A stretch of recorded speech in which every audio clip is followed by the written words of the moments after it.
This is a solution in search of a problem. इसको अगर describe करना है, this is a solution in search of a problem. Narendra Modi का पूरा game plan यही है कि नेशनल पार्टीज रहें और दूसरे तमाम रीजनल पार्टीज, छोटे पार्टीज हमेशा के लिए खत्म हो जाए। बीजेपी की आइडियोलॉजी आरएसएस की हमेशा ही रही है कि वो रीजनल पार्टीज को नहीं चाहते। हर थोड़े महीने के बाद इलेक्शन होना, ये भारत के गरीबों का फायदा है। इसमें जब कभी भी चुनाव होता है, नरेंद्र मोदी पीछे हटते हैं। जनता के हित में कोई ना कोई फैसला लेना पड़ता है उनको। चाहे पेट्रोल की कीमतें कम हो जाती हैं, कुछ ना कुछ उनको किसानों को देना पड़ता है। तो ये इलेक्शन होना जरूरी है। अब होते कौन है टाइम खत्म करने वाले? एक लेजिस्लेचर होगा, विधानसभा, तो उसका टाइम होगा ना, टाइम पर चलेगा, वो अपने टाइम पर खत्म होगा। आप कौन होते उसका टाइम खत्म करने के लिए? अच्छा, बीच में अगर सरकार गिर गई, क्या करेंगे आप फिर? ये जो कोविड कमेटी बनाई गई थी, उसके सामने भी मैं खुद गया था, जिसमें हमने इस वन नेशन वन इलेक्शन की मुखालिफत की। और हमारा मानना यह है कि this is a solution in search of a problem.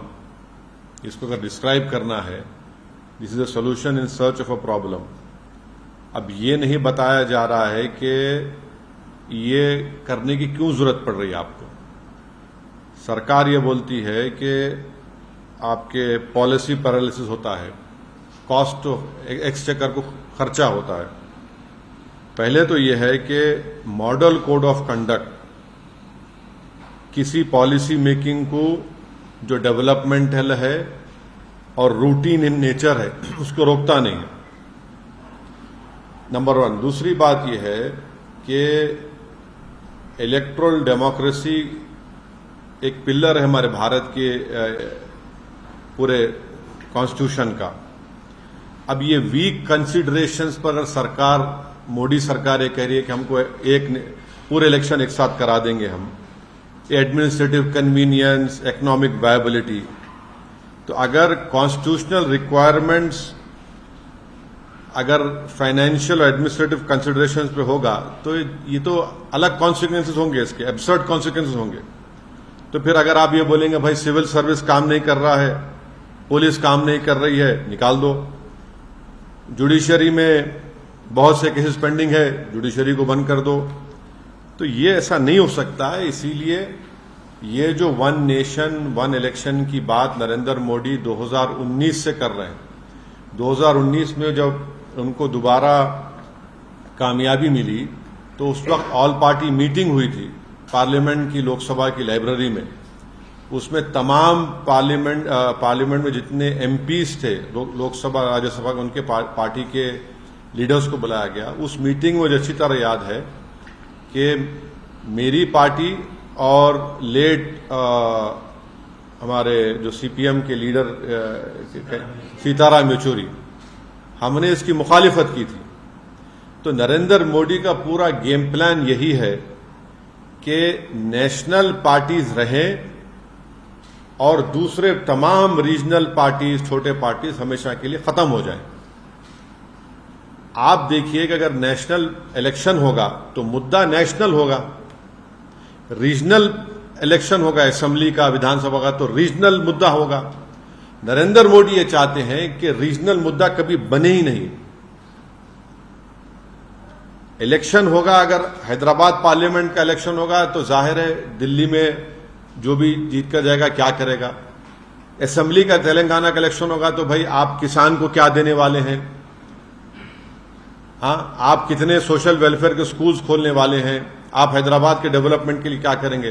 तो बीजेपी यही चाहती है कि ये वन नेशन वन इलेक्शन करवाकर रीजनल पार्टीज को कमजोर करके रख दिया जाए। और ये बार बार इनका आर्गुमेंट है कि नहीं, हर थोड़े दिन का इलेक्शन हो रहा है। हर थोड़े महीने के बाद इलेक्शन होना, ये भारत के गरीबों का फायदा है। इसमें फायदा क्यों है बता रहा हूं मैं आपको। जब कभी भी चुनाव होता है, नरेंद्र मोदी पीछे हटते हैं। जनता के हित में कोई ना कोई फैसला लेना पड़ता है उनको। चाहे पेट्रोल की कीमतें कम हो जाती हैं, कुछ ना कुछ उनको किसानों को देना पड़ता है। तो ये इलेक्शन होना जरूरी है, क्योंकि जो भी सरकार होगी वो हमेशा अपने खड़े भी रहेगी जनता की खिदमत के लिए। अगर आप 5 साल के बाद पूरा चुनाव कराएंगे तो जनता का जो वोट का बार्गेनिंग पावर है हमेशा के लिए खत्म हो जाएगा। अब हरियाणा को चुनाव हो रहा है, महाराष्ट्र को चुनाव हो रहा है। नरेंद्र मोदी ने कितने मर्तबा जाकर महाराष्ट्र में इनॉग्रेशन किया बताइए? कितने मर्तबा जाकर ये डेवलपमेंट वो डेवलपमेंट का काम मैं कर रहा हूं, फाउंडेशन डाल रहा हूं। तो इससे भारत के गरीब मतदानों का, स्टेट्स का बहुत बड़ा नुकसान होगा और कॉन्स्टिट्यूशन का बेसिक स्ट्रक्चर का हिस्सा है। अब एक लेजिस्लेचर का एक टाइम है। अब तेलंगाना का इलेक्शन होगा 28 में, पार्लियामेंट का इलेक्शन होगा 29 में, अब महाराष्ट्र का इलेक्शन होगा अभी नवंबर में, 5 साल के बाद होगा, 29 में होगा, बिहार का इलेक्शन होगा बाद में होगा। आप कैसे सबको उसका टाइम कैसे खत्म करेंगे? आप होते कौन है टाइम खत्म करने वाले? एक लेजिस्लेचर होगा, विधानसभा, तो उसका टाइम होगा ना, टाइम पर चलेगा, वो अपने टाइम पर खत्म होगा। आप कौन होते उसका टाइम खत्म करने के लिए? अब जीएचएमसी का है, अब उसका टेन्योर खत्म होने वाला है। आप बोलेंगे नहीं हम एक साथ कैसे कराएंगे? आप क्यों कराएंगे? अच्छा, बीच में अगर सरकार गिर गई क्या करेंगे आप? फिर क्या करेंगे आप?